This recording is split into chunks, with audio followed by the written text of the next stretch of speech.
Rector Magnifico, autoridades académicas, civiles y políticas, claustro universitario, queridas amigas, queridos amigos. I apologize that I'm unable to speak in Spanish, so I ask your permission to speak in English instead. What a tremendous honor, right? An honor that I truly do not deserve. I am so grateful. I am just lucky. But how can a scientist, believe in luck? Please, with your permission, allow me to explain. So I looked it up in a dictionary, and one of the definitions of luck is this: a force that brings good fortune, a force that causes one to move from A to B. And after over 30 privileged years in science, I've come to realize that there is such a force.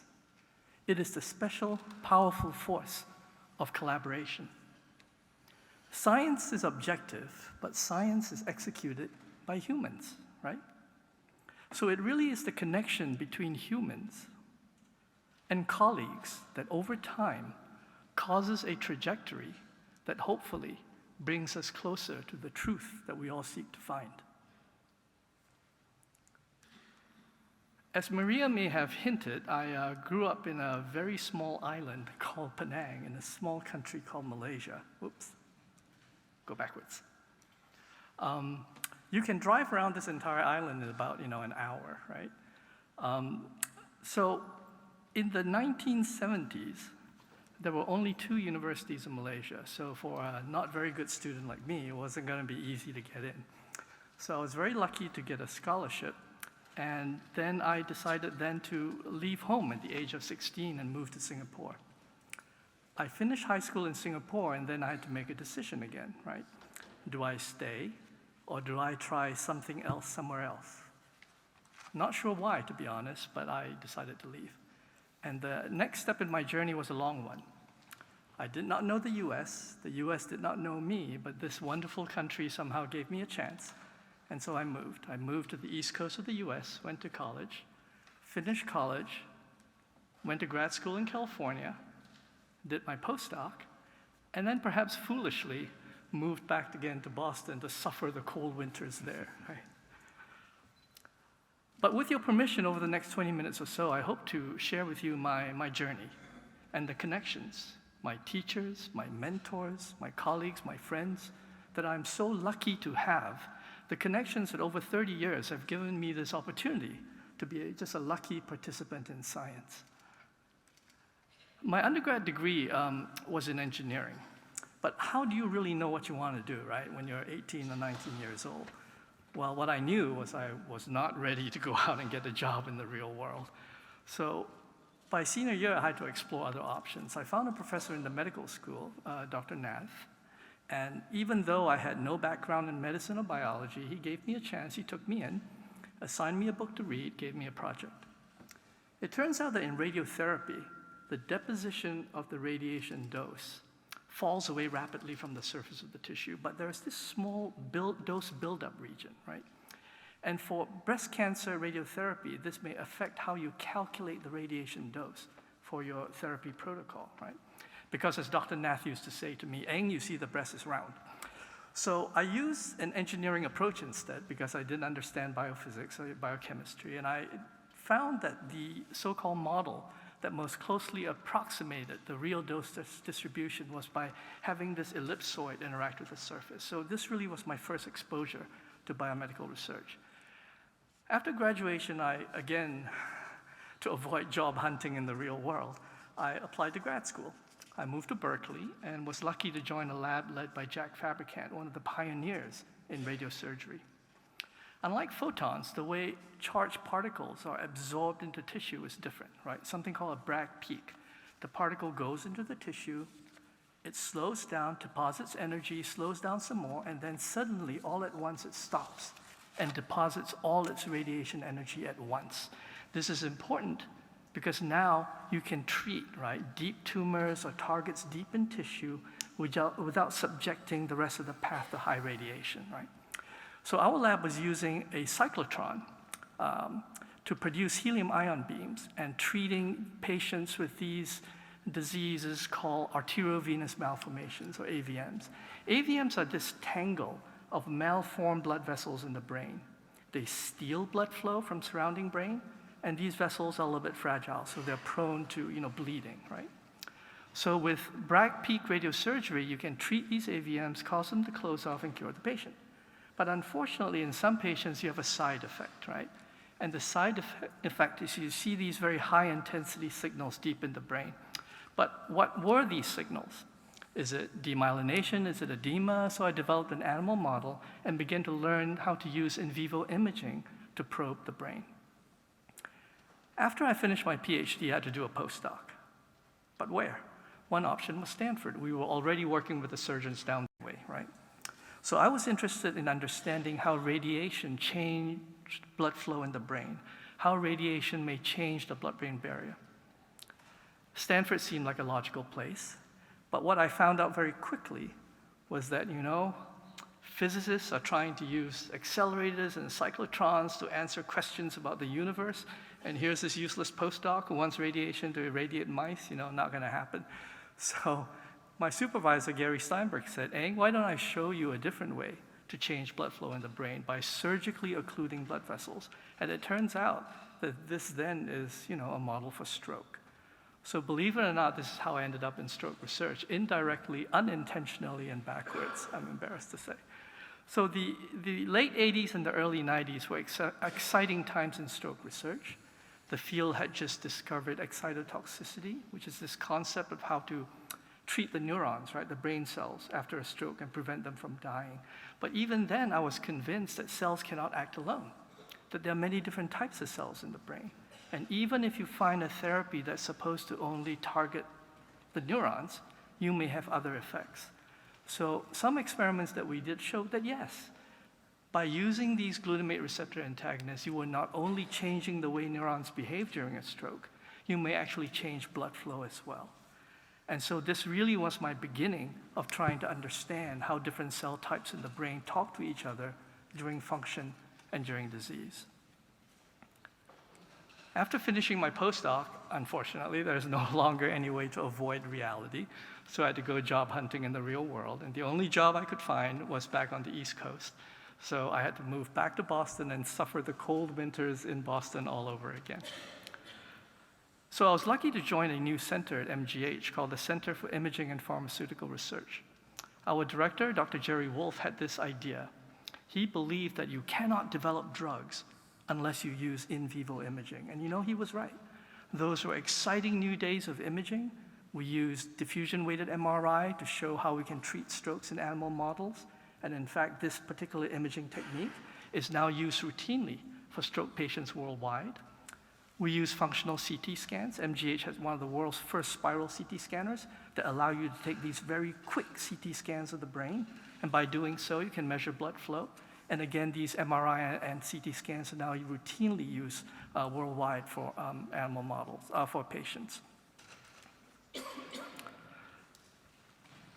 My next mentor in this journey, in this trajectory, is Mike Moskowitz, one of my most profoundly important mentors and teachers. I was actually never a member of Mike's lab, but I knew that if I wanted to study stroke, I would have to learn from the master. So I called him and made an appointment to try and see him. And Mike is super busy. And the only time he had was, as you can see on this calendar image, 8 a.m. on a Saturday morning. He somehow found time and met with me, and I have continued to learn from him since.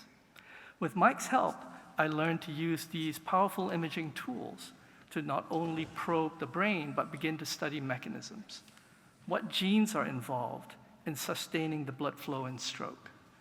What genes are involved in mediating how the brain cells die after stroke? And really, over the years, I'm just super lucky to continue to find colleagues and friends who have allowed me to continue this journey of science and try and understand how different cell types in the brain may behave after stroke. We found that, for example, TPA, which is a blood molecule, can actually be made by brain cells. And TPA plays a role inside the brain when a patient suffers stroke. we learned that many of these molecules play multiple roles during stroke, sometimes good, sometimes bad. And we learned that cells exchange signals during function and during disease. For example, astrocytes can even donate mitochondria to vulnerable neurons as a help me signal. So over 33 years at MGH, guess I'm a little bit old now, we were able to propose a few hypotheses, right? The formal hypothesis of the neurovascular unit, that many cell types are important. The second iteration of the neurovascular unit, which is that many of these molecules play multiple roles, sometimes good, sometimes bad. And finally, the third iteration, or NVU 3.0, which is this observation that, in fact, the brain is not really isolated from the rest of the body, that there's crosstalk between the brain and systemic biology. And importantly, what we've found over the years is that these signals between brain and body are modulated by time. Time. Time is so important in stroke that, in fact, it comprises one of the major messages in public health. Stroke is an emergency. Time is brain. Patients should hurry to the hospital. Time lost is brain lost. Jeff Saver, a close friend and colleague from UCLA, actually calculated some numbers. I apologize that the slides are not going in order. Jeff Saver calculated some numbers, and really after stroke, brain cells die very rapidly. With every minute, millions of neurons may die, and billions of synapses, or the connections between brain cells, are lost. So we see that timing is important, but which clock, right? There's this fast clock, brain cells die very quickly. There is also a slower clock, the clock of aging. An aged brain behaves differently from a younger brain, and we need to understand why, right? But it turns out there's actually a third clock that maybe we're not so aware of or think about as routinely, the 24-hour clock, the daily clock, the circadian clock. And it is recently in this most recent part of my journey, my trajectory, that I've been lucky enough to begin to learn about this other clock from experts who have now become friends, right? For example, Russell Foster from Oxford, Beth and Frank from Harvard, Mary Harrington from Smith, Martha Merrill from Munich. We know that there is this 24-hour circadian rhythm in our physiology, right? And this is controlled by the brain, but there are rhythms all over the body. And we now understand the mechanisms and the genes that control these cycles in our physiology throughout day and night. And many of these cycles are arguably very important for stroke and disease. There are changes in blood pressure. There are changes in temperature. And all these things will surely affect how stroke evolves and how stroke responds to therapy. There could also be another reason, right? A genetic reason. One of the most common and powerful genes that mediate injury in tissue after stroke is HIF-1 alpha, a gene that responds to hypoxia or lack of oxygen. And one of the most important genes that control our circadian rhythms is a gene called BMAL1. Now, the man who discovered BMAL1, John Hogenosh, he told me, Eng, when I first discovered BMAL1, I gave it a different name. I actually called it MOP3, and that is because it is related to HIF-1 alpha, which is MOP1. So how can it be that a gene that controls our response to oxygen can be so closely related to a gene that controls our daily rhythms, right? For that, we have to go back again in time, to go back way in time, over 2 billion years ago, to something called the Great Oxidation Event. As we all know, ancient atmospheres on Earth, when Earth was first born, was very poor in oxygen, very high in carbon dioxide. And then suddenly in geologic timescales, the oxygen levels suddenly began to increase. And that is what allows life as we know it today to evolve. So how did this happen? There are many hypotheses, but one of them is called the nickel exhaustion idea. It turns out that in ancient Earth, the only life that was sustained was this life form called methanogens that breathe in carbon dioxide and produce methane. But methanogens require nickel as a cofactor for their metabolism. So in ancient Earth, as volcanic activity carved away the Earth's crust, nickel levels began to drop. Methanogens died off and allowed the rise of a different life form called cyanobacteria. And with cyanobacteria came the beginnings of photosynthesis. And with photosynthesis, then the beginnings of the cycles of day and night, coupled to the cycles of oxygen. And this is why, as ancient genes evolved, the genes that control the response to oxygen co-evolved with the genes that control our daily circadian rhythms, the day and night. So now that I've bored you with this molecular archaeology of why we should think about circadian rhythms in stroke, let's go back to disease itself, right? Why is this important in stroke? Well, when you take a look at VISTA, which is a database, I apologize, this thing is not moving, there it is, that controls data for over 10,000 patients that have been enrolled in various clinical trials for stroke, we find that the majority of patients are actually daytime strokes. And there are many reasons, right? More strokes occur during the early mornings, and sometimes nighttime strokes is hard to tell when they occur, and so it's hard to recruit them. But for whatever reason, the vast majority of the time, we're testing drugs for daytime strokes. Now, in the lab, we also do experiments in the day. But we have to remember that rats and mice are nocturnal animals, right? So what we're really doing is that we're testing drugs in humans for daytime strokes, and we're studying mechanisms in the lab for nighttime strokes. So 3 wonderful colleagues at MGH, Elga Esposito, Wenlu Li, and Amiri Mandeville, decided to test this hypothesis. And you know, they may be right. When they performed experiments in the daytime, they replicated the literature. They were able to show that many drugs, as reported by many, many papers, can reduce damage in these animal models. But when they performed the experiments at night, the awake phase now for nocturnal animals, they replicated the clinical trials. These drugs no longer worked. So this reminds us that maybe these circadian rhythms are important when we begin to study disease, the mechanisms of disease, and begin to develop drugs for human disease. Because the mechanisms are so multiple and multifactorial, one single lab cannot do it.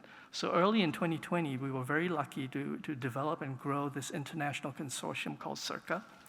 And with CIRCA, we now have multiple labs, friends and colleagues throughout the world trying to study these interactions between circadian biology and brain disease.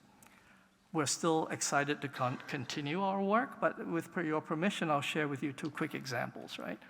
So one particular mechanism that may play a very important role in how circadian rhythms regulate stroke is the immune system, because our immune system varies throughout day and night. So in this collaboration between Elga Esposito from Boston and Maria and Nacho from Madrid, they showed that yes, the immune response in stroke is very different depending on whether the strokes occur in the day or the night. And not just animal models. Our consortium is also studying patients.